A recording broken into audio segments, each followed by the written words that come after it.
Hello, students of BMLT second year, and subject is biochemistry, and in biochemistry we were dealing with topic metabolism.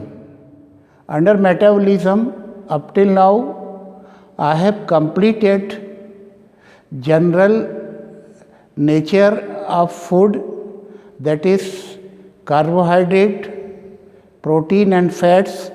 Their general characteristics individually, protein, carbohydrate and fat की जो general characters हैं, जो qualities हैं, उसको अपन ने in detail में discuss किया है। अब इंडिविजुअल जो आपका ग्रुप ऑफ फूड है, फूड स्टफ है, उसका हमारी बॉडी में कैसा मेटाबोलाइट्स होते हैं और कैसे हमको एनर्जी प्राप्त होती है और कैसे उसमें जो आपके वेस्ट प्रोडक्ट हैं वो आउट होते हैं, इसके बारे में हम डिस्कस करेंगे। इसके बारे में हमने आपको इन डिटेल्स आपका कार्बोहाइड्रेट मेटाबॉलिज्म को मैंने आपको बहुत डिटेल में बताया है और उसको आप मतलब जो है वीडियोस को रेफ़र करके बराबर देखिए और उसमें जो आपको प्रॉब्लम जाती है उस प्रॉब्लम को आप क्वेरी कर सकते हैं। Now today we are taking about metabolism of lipids. Lipids का जनरल कैरेक्टर्स जो हमने आपको पहले बताए थे, उसी आधार पर जो लार्जेस्ट पार्ट ऑफ लिपिड है वो है आपका ट्राइग्लिसराइड। ट्राइग्लिसराइड जो है यह जब हम जो भी आपका भोजन में आपका फैट, घी, तेल वगैरह जो उपयोग करते हैं, यही हमारा फैटी मैटर है और ये फैटी मैटर जो है ना हमारे इंटेस्टाइन में जाके एब्जॉर्ब होने के बाद में आपका कन्वर्ट होता है फैट इनटू फैटी एसिड और ग्लिसरॉल। और फैटी एसिड जो है ना फिर आपका एडिपोज टिश्यूज़ में जाकर के दोबारा रिकॉन्स्टिट्यूट होते हैं और पुनः ट्राइग्लिसराइड में कन्वर्ट होकर के एडिपोज टिश्यूज़ में जमा हो जाते हैं। डिफरेंट टाइप के जो लिपिड्स हैं वो उनमें एक बहुत इम्पॉर्टेंट पॉइंट है कि जो आपका कोलेस्ट्रॉल है, ये कोलेस्ट्रॉल जो है ना आपका चूँकि हार्ट डिसीज़ से रिलेटेड है, इसलिए इसको हम स्पेशली इस चीज़ को हम डिस्कस करना चाहेंगे। तो सबसे पहले आप देखेंगे कि जो हम भोजन के रूप में आपका फैट एंड ऑयल्स लेते हैं, तो फैट एंड ऑयल जो है ना उसमें आपका जो फैटी कंपाउंड होता है वो होता है आपका ट्राइग्लिसराइड। ट्राइग्लिसराइड का मतलब होता है कि ग्लिसरॉल मॉलिक्यूल के साथ में 3 डिफरेंट फैटी एसिड्स इससे जुड़े रहते हैं। ग्लिसरॉल का जो आप अगर स्ट्रक्चर केमिस्ट्री में देखेंगे तो ग्लिसरॉल जो है ना वो CH2OH, CHOH एंड CH2OH, इस तरह से 1, 2, 3 कार्बन एटम पर आपका हाइड्रोक्सिल ग्रुप जुड़े रहते हैं और इन हाइड्रोक्सिल ग्रुप से आपका जो है डिफरेंट फैटी एसिड्स जो है ना इनसे आपके अटैच हो जाते हैं। मतलब जो है ये आप एक तरह का एस्टर बन जाता है। तो ट्राइग्लिसराइड में आपका ग्लिसरॉल के साथ में 3 फैटी एसिड्स की long chain of carbon atom fatty acids की इसमें जुड़ी रहती हैं और इसका डाइजेशन कैसे होता है कि ट्राइग्लिसराइड सबसे पहले कन्वर्ट होता है आपका mono acyl glycerol. Mono acyl glycerol का मतलब होता है ट्राइग्लिसराइड में मतलब होता है 3 फैटी एसिड्स की चेन जो है ना डिफरेंट ग्लिसरॉल के OH ग्रुप से अटैच होकर के ट्राइग्लिसराइड बनाते हैं। जब ट्राइग्लिसराइड डाइजेस्टिव प्रोसेस में आता है तो सबसे पहले ये कन्वर्ट होता है आपका mono acyl glycerol. Mono acyl glycerol का मतलब है कि उसमें एक फैटी एसिड रहता है, 2 फैटी एसिड हाइड्रोलिसिस होकर के आउट हो जाते हैं और मोनो एसिल ग्लिसरॉल जो है ना फर्दर जो है ना आपका फैटी एसिड्स और ग्लिसरॉल में कन्वर्ट हो जाता है। मतलब ये है step number 1, triglycerides converted into mono acyl glycerol, और मोनो एसिल ग्लिसरॉल अल्टीमेटली जो है ना आपका फैटी एसिड्स और ग्लिसरॉल में सेपरेट हो जाता है। तो इस तरह से आपका जो लिपिड्स है या जो फैटी एसिड्स है, ऑयल एंड फैट है, वो आपका डाइजेशन के बाद में जो मेटाबॉलिज्म में जो कन्वर्ट होता है, तो सबसे पहले ट्राइग्लिसराइड से फैटी एसिड्स में ये कन्वर्ट होता है। और फैटी एसिड के कन्वर्सन का जो स्टेप है, स्टेप नंबर 1 में ट्राइग्लिसराइड से मोनो एसिल ग्लिसरॉल में कन्वर्ट होता है, और मोनो एसिल ग्लिसरॉल जो है ना वो आपका फैटी एसिड प्लस ग्लिसरॉल में अलग अलग टूट जाता है।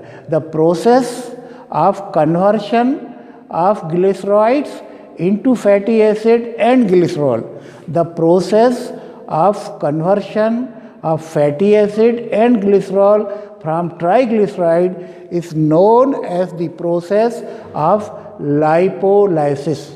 What is lipolysis? लाइपोलाइसिस वह क्रिया है जिसमें जो ट्राइग्लिसराइड है, जो फैट है, वो आपका फैटी एसिड और ग्लिसरॉल में कन्वर्ट होता है। This process is known as lipolysis. तो फैट मेटाबॉलिज्म में या लिपिड मेटाबॉलिज्म में जो फर्स्ट स्टेप आपका जो मेटाबॉलिज्म में जो फर्स्ट स्टेप है वो है आपका from triglyceride to fatty acid and glycerol. मतलब ट्राइग्लिसराइड जो आपका एस्टर है वो आपका एसिड और आपका अल्कोहल जैसे ग्लिसरॉल में आपका टूट जाता है। अब और इसका conversion of triglyceride into fatty acid and glycerol वाले प्रोसेस को हम बोलते हैं लाइपोलाइसिस। लाइपोलाइसिस मतलब लिपिड्स का आपका छोटे पार्ट में टूटना। हमने आपको अपने लेक्चर में कई बार ये बताने का प्रयास किया है कि जब भी लाइसिस वर्ड लास्ट में आता है किसी टेक्निकल वर्ड में, तो लाइसिस का मतलब होता है to break down into small structure, small pieces. तो जो आपका लिपिड है वो आपका ट्राइग्लिसराइड है, और ट्राइग्लिसराइड अंडर लाइपोलाइसिस प्रोसेस में आपका फैटी एसिड और ग्लिसरॉल में कन्वर्ट होता है। तो from triglyceride to mono acyl glycerol, और मोनो एसिल ग्लिसरॉल से आपका फैटी एसिड प्लस ग्लिसरॉल। और ये जो है ना ये आपका सबसे इम्पॉर्टेंट स्टेप है। और इसके बाद में ये जो फैटी एसिड्स है जिसको हमने केमिस्ट्री में आपको समझाने का प्रयास किया था कि फैटी एसिड जो है ना it's a organic acid which contains long chain of carbon. Long chain of carbon का मतलब यह है कि एक कई फैटी एसिड में आपका जो है ना 12 से लेकर के आपका 20 और 12 से लेकर 20, 25 और 30 कार्बन एटम तक की चेन्स रहती हैं, और उसके साथ एसिडिक ग्रुप जुड़ा रहता है, फैटी एसिड के साथ में जुड़ा रहता है। तो इस तरह से ये जो है ना आपका लॉन्ग चेन फैटी एसिड में कन्वर्ट होता है। और लॉन्ग चेन जो फैटी एसिड्स हैं तो इसमें जो कार्बन टू कार्बन बाउंड है इनको ब्रेक करने के लिए there is a process that is known as beta oxidation. What do mean by beta oxidation? देखिए थोड़ा सा ये केमिस्ट्री की लैंग्वेज है। इसमें क्या होता है कि आपका जो फंक्शनल ग्रुप है, इसमें जो फंक्शन ग्रुप है वो फंक्शनल ग्रुप अगर अल्फ़ा कार्बन एटम से जुड़ा हुआ होगा तो हम आपको अल्फ़ा ऑक्सीडेशन बोलेंगे। लेकिन इसमें जो आपका एसिडिक ग्रुप है वो ग्रुप आपका बीटा कार्बन एटम से अटैच रहता है, इसलिए जब इस एसिड का ऑक्सीडेशन होता है तो इसको हम क्या बोलते हैं? Beta oxidation. बीटा ऑक्सीडेशन का मतलब ये है कि the functional group which is attached to the beta carbon atom, और बीटा कार्बन एटम से अटैच होने के कारण इसका जब ऑक्सीडेशन होता है तो हम इसको बीटा ऑक्सीडेशन बोलते हैं। नाउ आई थिंक आपको ये क्लियर हो गया होगा कि बीटा ऑक्सीडेशन का मतलब क्या है। इसको हम अल्फ़ा ऑक्सीडेशन बोलते अगर फंक्शनल ग्रुप आपका अल्फ़ा एटम से जुड़ा रहता है। तो इसके डिटेल में ना जाते हुए नेक्स्ट स्टेप हमारा आता है कि जब फैटी एसिड का बीटा ऑक्सीडेशन होता है तो निश्चित रूप से आपके हर ऑक्सीडेशन स्टेप पर 2 कार्बन एटम आपके कम होते चले जाते हैं और लास्ट में कार्बन डाइऑक्साइड, वाटर और एनर्जी हमको मिलती है। ये इस तरह से long chain of fatty acid goes on degradation by way of beta oxidation process। Beta oxidation के प्रोसेस में ये जो है ना हर स्टेप पर जो है चेन में जो कार्बन एटम की संख्या है वो एक बार बीटा ऑक्सीडेशन का प्रोसेस हुआ तो 2 कार्बन एटम उस चेन से कम हो जाते हैं। दूसरा बीटा ऑक्सीडेशन प्रोसेस हुआ तो फिर 2 कार्बन एटम पुनः कम होते। इस तरह से डिफरेंट रोल ऑफ एंजाइम के डिफरेंट रोल्स के कारण हर बीटा ऑक्सीडेशन के प्रोसेस पर 2 कार्बन एटम जो है ना चेन से कम होते चले जाते हैं। अल्टीमेटली जो है ना आपका लास्ट में जो आपका कंपाउंड बचता है वो कार्बन डाइऑक्साइड सिंगल और आपका वाटर मॉलिक्यूल्स आपके बच जाते हैं। तो this is the process how long chain fatty acid goes on degradation and formation of carbon dioxide and huge amount of energy। जैसे कि आपको बताया गया है कि कार्बन फैटी एसिड्स में कार्बन की संख्या बहुत ज़्यादा होती है और जब कार्बन आपका ऑक्सीडाइज होता है, जब डिग्रेड होता है तो नेचुरल है कि हर बाउंड के ब्रेकिंग पर हमको ATPs मिलते हैं, लार्ज नंबर ऑफ आपका एडिनोसाइन ट्राइफॉस्फेट मिलते हैं जो कि रिजर्व एनर्जी स्टॉक के रूप में हमारी बॉडी की डिफरेंट एक्टिविटीज़ में आपका काम लेते हैं। तो इस तरह से आपने देखा कि ट्राइग्लिसराइड इज़ कन्वर्टेड इनटू आपका fatty acid and glycerol and fatty acid जो है ना undergoes the process of beta oxidation और ये बीटा ऑक्सीडेशन की वजह से फैटी एसिड की जो लॉन्ग चेन कार्बन एटम है वो धीरे धीरे आपकी टूटती चली जाती है। एक बीटा ऑक्सीडेशन का प्रोसेस कंप्लीट हुआ, उस सपोज़ कीजिए फॉर एग्जांपल एक फैटी एसिड में 14 कार्बन एटम की आपकी लॉन्ग चेन है, तो जब एक बार उस पर बीटा ऑक्सीडेशन का एक्शन होता है तो the number of carbon atom in the chain was 14। तो एक ऑक्सीडेशन प्रोसेस में जाने के बाद में उसकी संख्या जो है ना आपकी 14 से 12 हो जाएगी। और सेकंड स्टेप पे जब पुनः ऑक्सीडेशन के प्रोसेस में 12 कार्बन एटम फैटी एसिड जाएगा तो वो अल्टीमेटली फिर आपका 10 में कन्वर्ट होगा, 10 से वो 8, 8 से 6, 6 से फिर आपका 4 और 4 के बाद में फिर आपका 2 कार्बन एटम और अल्टीमेटली आपको जो है ना फिर जो है उसमें एसिटिक एसिड लास्ट में आपको बच जाता है। वही एसिटिक एसिड लास्ट में आपका जो है आपका कार्बन डाइऑक्साइड में कन्वर्ट हो जाता है। तो this is known as the beta oxidation of fatty acid, beta oxidation of fatty acid. अब देखिए beta oxidation of fatty acid में यहाँ पर बॉडी की डिमांड के ऊपर मेटाबॉलिक प्रोसेस निर्भर करता है। फॉर एग्ज़ाम्पल अगर फैटी एसिड हमारे शरीर में ज़्यादा मात्रा में सप्लाई हो रही है, एक व्यक्ति लार्ज अमाउंट ऑफ जो है ऑयल, फैट, घी, तेल भयंकर खा रहा है जितना उसको आवश्यकता नहीं है, it means there is a excess of triglyceride. और जब एक्सेस अमाउंट रहेगा तो फार्मेशन ऑफ फैटी एसिड भी ज़्यादा होगा। ट्राइग्लिसराइड आपने ज़्यादा लिया है, बहुत ज़्यादा घी आप खाएंगे तो वो टूटने के बाद में आपका फैटी एसिड और ग्लिसरॉल बनेगा। तो large amount of fatty acid आपकी बॉडी में है तो वो कहाँ जाएगा, अल्टीमेटली वो जो है ना आपका फैटी एसिड एडिपोस टिश्यूज़ में जाएगा और पुनः ग्लिसरॉल से कंबाइंड होकर के आपका जो है लिपिड में कन्वर्ट हो जाएगा और ये लिपिड जो है ना आपके एडिपोस टिश्यूज़ में इकट्ठा होकर के आदमी को मोटापा देता चला जाता है और आदमी धीरे धीरे मोटा हो जाता है। तो depending upon the supply of triglyceride to the living body को जितनी आवश्यकता है उससे ज़्यादा अगर फैटी है, ज़्यादा हम ट्राइग्लिसराइड लेते हैं, ज़्यादा हम फैट कंज्यूम करते हैं, तो सबसे पहला स्टेप क्या होगा कि फैट इन एक्सेस, ज़्यादा मात्रा में फैट लेंगे तो क्या होगा, उसका एस्ट्रिफिकेशन होगा। एस्ट्रिफिकेशन का मतलब ये है कि वो जो आपका फैटी एसिड है ये ग्लिसरॉल के साथ में कंबाइंड हो करके पुनः एस्ट्रिफिकेशन प्रोसेस में जाएगा और पुनः ट्राइग्लिसराइड बना लेगा। तो 9 दिन चल रहे 2.5 कोस वाली बात हो गई।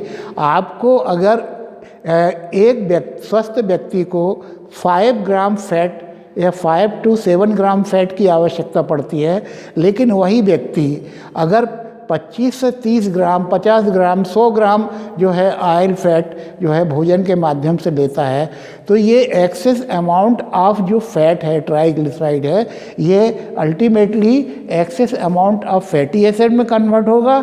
अब access amount of fatty acid body के लिए यूजलेस है, उसको आवश्यकता नहीं है, तो ये क्या होगा कि it will go to the process of esterification. जो excess amount of fatty acid है it will run through the process of esterification and again formation of triglyceride from fatty acids starts. और जब ये फॉर्मेशन ऑफ ट्राइग्लिसराइड जो आपका है ये आपका ब्लड में एक्सेस अमाउंट में जमा होगा, तो अल्टीमेटली ये जो है ना हमारी वेंस के माध्यम से हमारी आर्टरीज के जो एडिपोज टिश्यूज़ हैं उन टिश्यूज़ में जा कर के ये जमा हो जाएगा और फिर बाद में आपको एक्सेसिव प्रॉब्लम आएगी। That we will deal afterwards. तो नंबर 1 जो कंडीशन है कि अगर फैट की मात्रा ज़्यादा है तो the process will run towards the esterification, और एस्ट्रिफिकेशन से फिर ट्राइग्लिसराइड बनेगा जो कि एडिपोज टिश्यू में जमा होगा और हमारा मोटापा बढ़ता चला जाएगा।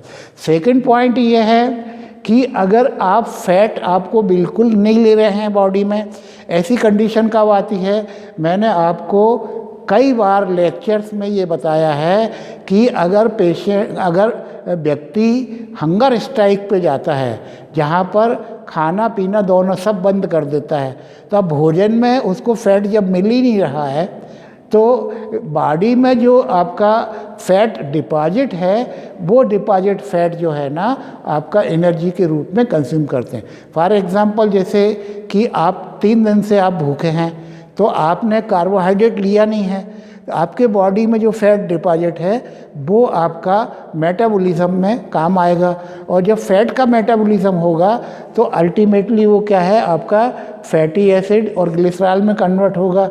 और ये जो फैटी एसिड है आपका ये जो आपका फैटी एसिड है अल्टीमेटली जो है ना आपका कीटोजेनेसिस में जाएगा। मतलब फैट का metabolism in absence of carbohydrate ये कीटोजेनेसिस में जाएगा, क्योंकि अल्टीमेटली जो फैट का लास्ट एंड प्रोडक्ट मेटाबॉलिज्म का है वो है आपका कीटोन, एसीटोन और कीटोन बॉडीज़। और ये कीटोन बॉडीज़ जो है ना they are harmful to our body. और इस तरह से आपका फास्टिंग कंडीशन में आपका जो है फैट मेटाबॉलिज्म एग्रावेट होता है, और इससे जब बॉडी एनर्जी लेने का प्रयास करती है तो उससे हमें एंड में एसीटोन एंड कीटोन बॉडीज़ मिलती हैं, और इसको हम बोलते हैं metabolic fuel. What is metabolic fuel? in absence of carbohydrate, when metabolism of fat starts for the purpose of energy, then we will get the end product as a acetone or ketone bodies, which are very very harmful to the patient. Sometimes patient जो है ना keto acidosis में आपका diabetic कामा में चला जाता है, यह हाइपो या हाइपर ग्लाइसेमिक कामा में चला जाता है। और ऐसे पेशेंट के मुंह से आप जो है अगर उसकी सांस को आप स्मेल करेंगे तो the expiration of the patient will give you Frooti smell, ऐसे व्यक्ति की सांस में जो है ना फ्रूटी मतलब आपके फल वाले पौधे, फल की जो स्मेल आती है, एसीटोन की मीठी गंध आती है, तो अगर बेहोश पेशेंट रहता है और उसके मुंह से अगर आपकी फ्रूटी स्मेल आती है तो समझ जाइए कि ये पेशेंट ने कई दिन से खाना नहीं खाया है और ये कैटाबोलिज्म की वजह से, कीटोसिस की वजह से इसमें एसीटोन इसकी गंध में आ रहा है। It is one of the most important point here. और इसके बाद में आपका जो नेक्स्ट कंडीशन है वो कंडीशन है एसिटाइल को एंजाइम ए जो है ना आपका, अगर पूरा fat metabolism to the point सही डायरेक्शन में चलता है तो आपका एसिटाइल को एंजाइम ये अल्टीमेटली फार्म करता है और ये एसिटाइल को एंजाइम ए जो है ना it goes to the citric acid cycle, and citric acid cycle में हमको लार्ज अमाउंट ऑफ एनर्जी और आपका कार्बन डाइऑक्साइड मिलता है। Energy in the form of ATP, that is adenosine triphosphate. जितने अमाउंट आपके एटीपी से आपको मिलेंगे उतना अमाउंट आपका एनर्जी का बढ़ेगा। In the same way adenosine triphosphate ATP, then NAD is also a reducing enzyme, it gives a huge amount of energy, then FAD और NAD, FAD एंड ATP, ये इस फॉर्म में हमको एनर्जी प्राप्त होती है। कार्बन डाइऑक्साइड और जो आपका एक्सपिरेशन से निकल जाती है और बाकी जो प्रोटॉन है वो आपकी रेस्पिरेटरी चैनल से आउट हो जाते हैं। तो इस तरह से आपने देखा कि फैट मेटाबॉलिज्म जो है ना वो आपका mono acid glycerol, then fatty acid, और फैटी एसिड्स पर जो है ना यहाँ पर ये की पॉइंट है। इस की पॉइंट पर अगर फैटी एसिड डाइट में फ़ैट की सप्लाई बहुत ज़्यादा है तो फैटी एसिड ज़्यादा मात्रा में बनेगा और ये फिर आपका बॉडी में डिपॉजिट होगा, जैसे हमने बताया।